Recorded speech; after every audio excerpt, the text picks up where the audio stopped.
ಮಾವ ಏನೋ ಚೇಂಜಸ್ ಅಂತ ಹೇಳಿದ್ರಲ್ಲ, ಅದೇನು ಅಂತ ನಿಮಗೆ ಗೊತ್ತಿರುತ್ತಲ್ಲ, ಹೇಳಿ. ಪ್ರಬಲ, ರಾಮ್ನ ಅಷ್ಟು ಈಸಿಯಾಗಿ ಅರ್ಥ ಮಾಡ್ಕೊಳ್ಳೋಕ್ಕೆ ಯಾರಿಂದನೂ ಸಾಧ್ಯ ಇಲ್ಲ. ಅವನ ಮನಸ್ಸಲ್ಲಿ ನೂರಾರು ವಿಷಯಗಳು ಓಡ್ತಾ ಇರುತ್ತೆ.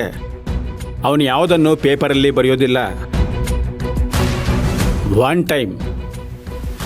ಒನ್ ಟೈಮ್ ಡಿಸಿಷನ್ ತಗೊಂಡ್ಮೇಲೇ ಪೇಪರಲ್ಲಿ ಬರೆಯೋದು.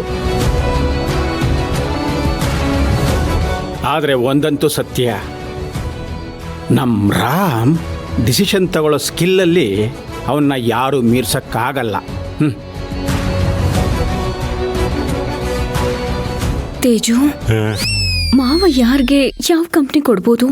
ನಿಮ್ಗೇನಾದ್ರೂ ಐಡಿಯಾ ಇದೆಯಾ? ನನ್ಗಂತೂ ಟೆನ್ಷನ್ ತಡ್ಕೊಳ್ಳೋದಕ್ಕೆ ಆಗ್ತಿಲ್ಲಪ್ಪ. ಇದೊಂಥರ edge of the seat thriller ತರ ಇದೆ. ತುಂಬಾ ಭಯ ಆಗ್ತಿದೆ. ಹೇಳ್ರಿ. ಅಯ್ಯೋ, ನಾನೇನೋ ಹೇಳಿ ತಗಲಾಕೊಂಡ್ರೆ ಕಷ್ಟ. ಹೆಂಡತಿ ಒಬ್ಬಳು ಪಕ್ಕದಲ್ಲಿದ್ರೆ ನನಗದು ಕೋಟಿ ಹಿಂಸೆ. ಹೇಳಿ ತೇಜು. ನನಗೂ ಗೊತ್ತಾಗ್ತಿಲ್ಲ ಕಣೆ. ಇರು ಒಂದ್ ನಿಮಿಷ, ಪ್ರೀತುಗ್ ಫೋನ್ ಮಾಡ್ತೀನಿ. ಪ್ರೀತುಗ?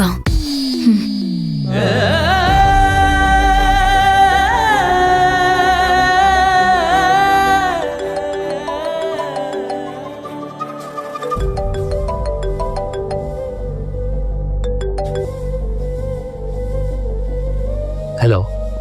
ಲೋ ಪ್ರೀತು, ಎಲ್ಲೋ ಇದೆಯಾ? ನಾವೆಲ್ಲ ಇಲ್ಲಿ ಬೋರ್ಡ್ ರೂಮಲ್ಲಿ ವೇಟ್ ಮಾಡ್ತಾ ಇದ್ದೀನಿ ನಿಂಗೋಸ್ಕರ. 10 ನಿಮಿಷ, ಆಫೀಸ್ ಹತ್ರನೇ ಇದ್ದೀನಿ, ಬಂದ್ಬಿಡ್ತೀನಿ. ಹಾ ಪ್ಲೀಸ್ ಬೇಗ ಬಾರೋ. ಹಾ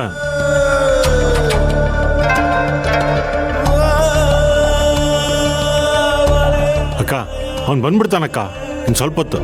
ಒಟ್ನಲ್ಲಿ ಅವನ ಅಪ್ಪ ಬರೋಷ್ಟರಲ್ಲಿ ರೆಡಿಯಾಗಿ ಇಲ್ಲಿರ್ಬೇಕು. ಹಾ ಹಾ ಹಾ. ಕಾತಿ, ಅಪ್ಪ ಎಲ್ಲಿದ್ದಾರೆ ಅಂತ ಫೋನ್ ಮಾಡಿ ಕೇಳು.